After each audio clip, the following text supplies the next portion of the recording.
as you all know, I started the war on fear, and I've been ruminating on this a bit, and like I understand why I started it. The reason I started it is actually love, because fear is getting in the way of like my love manifesting. So I'm kind of like, if we can raise the collective vibration, then certainly it will reach King Henry over yonder, and he will overcome his fear of love.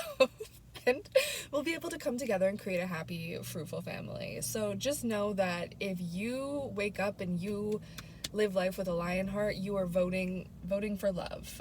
Not just my love, either other people's love. Let me put this out. I don't want to be rude. So we have a special guest today. I have never like brought through a person with me actually while I'm recording a video, but me and Terry Fox have become besties in recent days.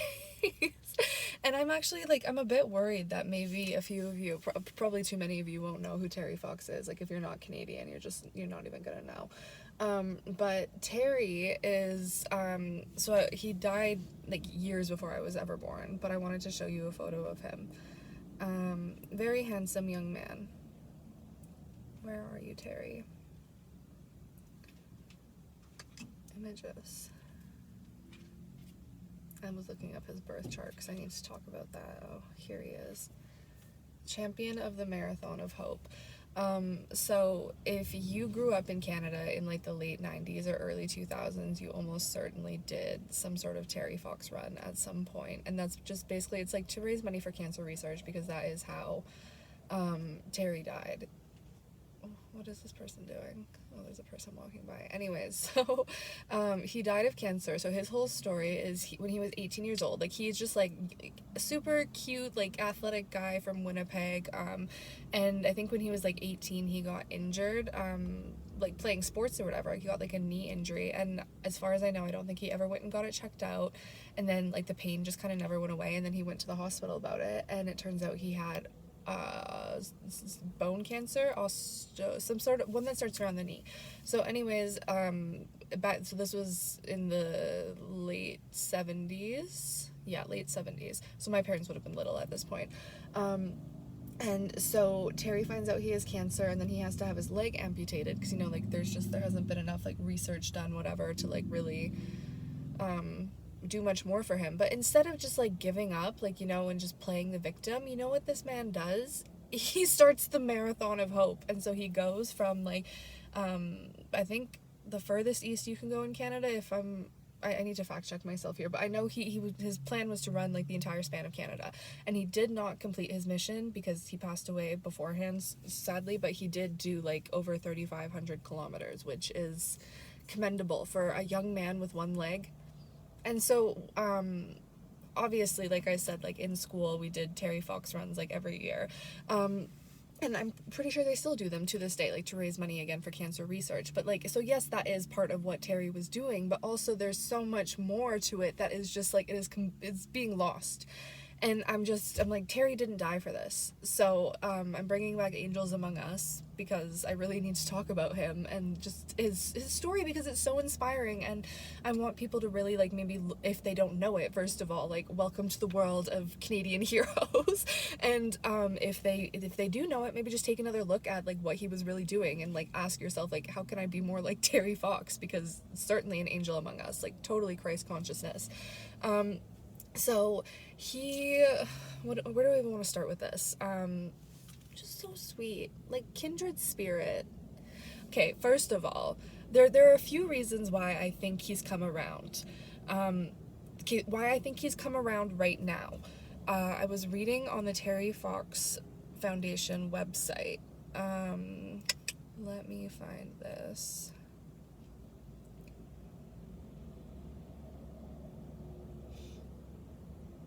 My Google searches are so funny. It's like Katy Perry firework, Chris Angel. Okay, Terry Fox Foundation. Okay, we're gonna learn about Terry Fox right now. I'm gonna read you a little something. Sorry, I should have these things prepared in advance. Okay, and so anything is possible if you try. if you just try. If you don't try, okay, before I even get into this, I posted something on my Tumblr today that, like, it was like a photo of a fortune cookie, and I almost screamed when I read it, because I was like, oh, that is so good and just so relevant. Like, that was when I knew, like, okay, we need to talk about Terry today. It says, even if you're on the right track, you'll get run over if you just sit there. And I keep seeing 4 sevens in a row, which to me reads as chance favors those in motion. So that's what I wrote with that. I said chance favors those in motion, because it's true. Like, that's what Terry did. He's like, fuck, I'm probably gonna die. But if I'm up and I'm walking and I'm making use of, like, the rest of my body, like, I might only have one good leg. I only have one leg, period.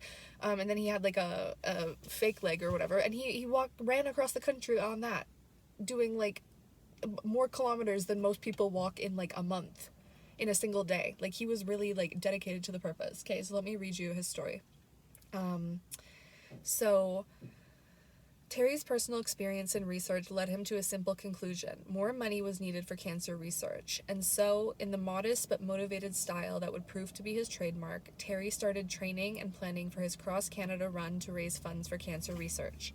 He dipped his artificial leg in the Atlantic Ocean on April 12th, 1980. So interesting. It's, like, coming up on the 45-year anniversary of that. Interesting. And proceeded to unite Canadians in a way that never before nor since seen. So why, like, when I read that, I was like, okay, so what is happening right now? Canadians are united, because I have, like, 5 different fucking, like, streaming subscriptions, and so one of them is Crave, and I just have, like, the basic plan or whatever for that one, so I still get ads for it, which is really fucking annoying. So I'll be trying to watch Parts Unknown, and, like, every 5 minutes I get, like, 5 political ads, and like, all of them are, like, that Mark Carney guy or whatever, the prime minister, just being like, President Trump caused a crisis and I'm here to fix it and blah blah blah. And, like, I don't know, Canadians are just really, like, nationalism is alive and fucking well. And so I'm curious, I'm like, is this like the first time we've been this united since Terry Fox? Or, because, you know, that's kind of why I'm like, I feel like his energy is, like, coming to me, because with other people, like, if they come to me, you know, I'll start hearing, like their music, because it's a lot of, like, so, like, yeah, like, musicians and, like, artists or whatever, I'll, like, feel called to, like, watch a show about them or something. But, like, with Terry, it was just, like, out of nowhere, photos of him just started showing up on my Pinterest feed, and I'm like, what the hell? And my little cousin is home, and we've been spending a lot of time together. I love her so much. But when we were younger, so she's, like, 6 years younger than me, and her brother is 6 months younger than me, and so he had this, like, CSI game or whatever, and so we were, like, playing CSI, and we, like, me and Josh arrested Emma, and so we're, like, interrogating her. We're like, why are we arresting you? Like, what did you do? And she was, like, pretty young at the time. She was, like, probably in elementary school, and, like, they had just done, like, the Terry Fox run or whatever, and she tells us, she's like, I killed the man with one leg. And she was talking about Terry Fox.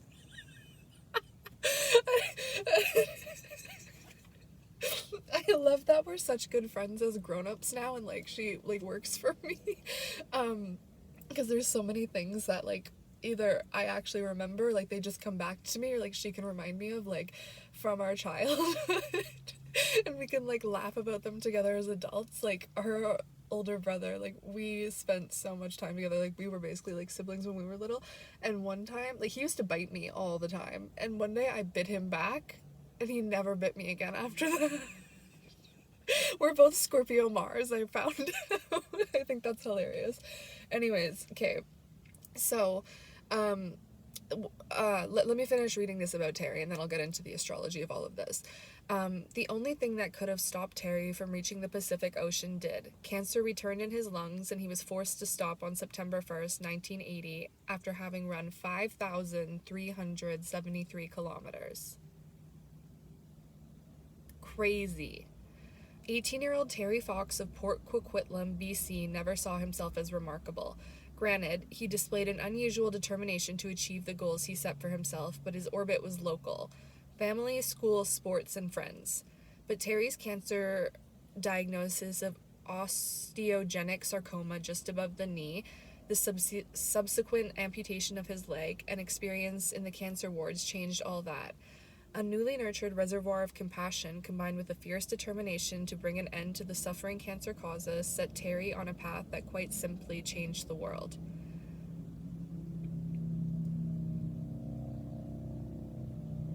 Okay, sorry, I'm just looking at a map of like how far he ran. Before his death on June 28th, 1981, Terry had achieved his unimaginable goal of $1 from every Canadian. More importantly, he had set in motion the framework for an event, the Terry Fox Run, that would ignite cancer research in Canada, raising more than $850 million since 1980 and bringing hope and health to millions of Canadians. So, that is amazing.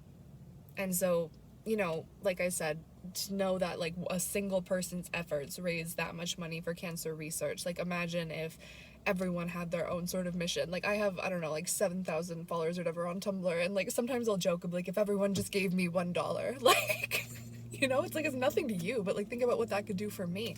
So then what if we all just gave everyone like $1? You know what I mean? Like, it's just, there's power in numbers, like organization, you know, just like having united vision. And so kind of like what I was thinking about when I realized like, oh, Canadians are very united right now, but it's like they're united in a front of like fear and hatred and division, whereas like when we came together over Terry Fox, we unite over hope, inspiration, joy, movement, the fucking commandments of a new earth. You know what I mean? It was like, I don't know, it became very clear to me, like, okay, like there's work to be done here. Like, fear is a thing that gets in the way of so many people's lives. And like, I'm guilty of this too. Like, I used to deal with anxiety, and like I've talked about this before. I used to have intrusive thoughts so bad that it was like I couldn't even focus in school because my mind would be elsewhere thinking about like catastrophes that were out of my control. And that is how so many people are right now. They're just like, they're not able to be present because they're rooted in fear. Or like when I lived in like the city, I had like friends or whatever that like I used to work with at like H&M or whatever back in the day, and like, you know, like they'd be like, you know, we're grown adults now, like we don't work together, but it's like we still need to hang out. So I'll be like, oh, like, do you want to go for a walk? Maybe do you want to go to the gym with me? Like stuff like that. And like if people don't feel good about their bodies, it's like they resist stuff like that. And it's like, okay, but if you always say no to that, then like you're never gonna feel good about your body. Like nothing changes if nothing changes, you know? And like since I am like, that's my mission, is like becoming a mother, you know what I mean? Like, so I'm like preparing myself for that, and I really do spend a lot of time thinking about like what kind of role model do I want to be for my children. Like, I feel like children deserve to be around adults who like feel good about themselves and feel good about life, like who are inspirational and motivational and like aren't gonna fucking let shit get them down. Like, the kids are the future. The youth are dead ass important. Like,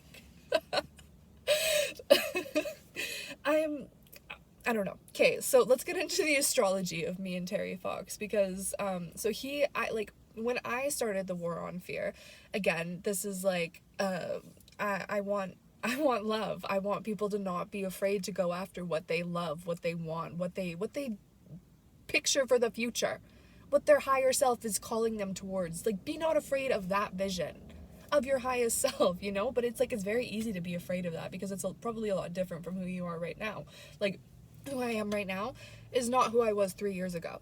I was not my highest self back then. Like, I had to really like follow that calling and be not afraid of being alone, of standing out from the crowd, of being different, of thinking differently, of like getting on the internet and expressing my opinion, being not afraid of explaining myself, of knowing that I'll have to explain myself because not everyone will understand me. But if I can explain myself and I know why I feel the way I feel about things, and like, that's empowering, because then I know those are my tools. But if I'm just giving away that responsibility to other people, being like, I feel this way, that's your responsibility, then I'm never going to evolve. I'm never going to answer that call of my highest self because I'm too busy like stuck in the patterns of my average Joe self. Who wants to be an average Joe? Not me.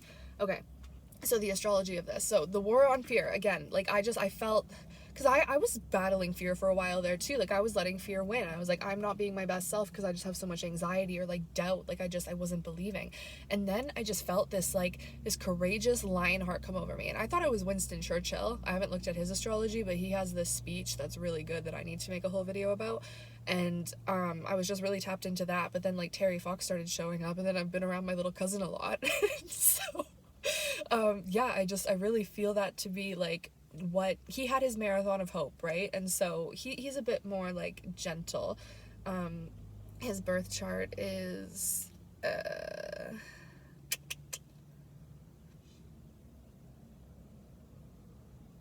Leo Sun, Capricorn Moon, Virgo Mercury, Venus Cancer, Taurus Mars, Libra North Node. This is interesting. He's actually quite similar to someone else that I know. But what he and I have in common is Leo rising, Taurus midheaven. And so rising is just kind of like, you know, your how people might perceive you. So we both have that crazy big hair. His hair is so, oh my god, I want to hug him so bad. We're kindred spirits. That's my bestie. And your midheaven is kind of like your career. So other people that I channel actually that have those placements as well. Anthony Bourdain, Marilyn Monroe. Those two are not so good influences in all ways, whereas like Terry, like when I picked up on him, like I'm just like, whoa, like you really, like you inspire me to just like do what is right for the world, like to really like keep the collective in mind. Like I don't know. And what I thought was interesting, so he's a Taurus midheaven at 8 degrees. I don't know what degree I am, but 8 degrees, that's like the scorpionic degree, right? So it's like kind of like through death he paved the way for just like something so consistent, like the Terry Fox run every year for like the last 45 years or whatever. I actually was looking at like sweaters or whatever. Like I want to get like I want a sweater with his face on it. Really, I want to wear him everywhere. I love him. But I think that people need to take like the marathon of hope or the war on fear. Like why I call it the war on fear is because in my chart I have a lot of Scorpio and like I'm a Aries Saturn, Scorpio Moon, Scorpio Mars, and I'm Pisces Venus in the 8th house, Pisces Jupiter in the 8th house. So it's just like I don't know, I have the spirit of a revolutionary, and I just feel like it would be a waste to not utilize it to start a movement in this lifetime. So this is my movement. Like I don't care about being popular per se. I just care about like creating change and like provoking people to think a little bit differently and like look at things, because like I wasn't always this way. I had to grow into the person that I am now, and I just see like people are stuck and they're keeping themselves stuck and they're giving their power away. They're thinking that it's like someone else's job, but it's like you're not a princess in a tower. You're not. Like I mean, like I kind of am, but it's like even while I am this princess in this tower waiting for like fate to play out as it does, like I'm still over here like creating change, you know, like I'm doing what I can. I have all the tools I need to do what I'm here to do, and I just need to like acknowledge that in any present moment, you know. Like Terry Fox, he only had one leg, but he still had all the tools he needed to do everything he needed to do. I think I posted some quotes from him on my Tumblr. Let me see if I can find any good ones. Terry.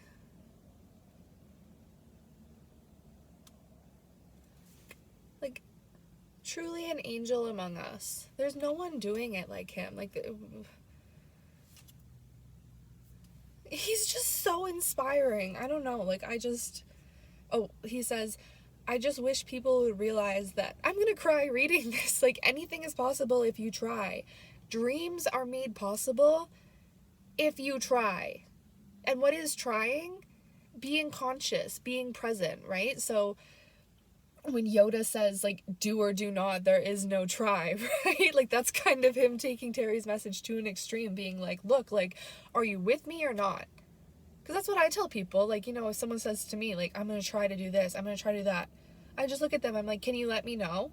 Are you gonna do it or are you not? Because I'm not gonna think you're a bad person if you say no, but I just need to know, can you commit to doing this or can you not? And like only you can answer that. I don't want to force you. And if you like say try and then you're like, oh, I'm only gonna show up, like what if you just commit to feeling good? What if you just commit to making the work fun? What if you just commit to the journey of life instead of like responding to everything that isn't and like trying to like morph your experience into something that like coddles you? Like you're supposed to get a few bruises in life. You're gonna be thrown around and shaken up a little bit, but it's like you need to be resilient. You need to have a lion heart. You need to be brave enough.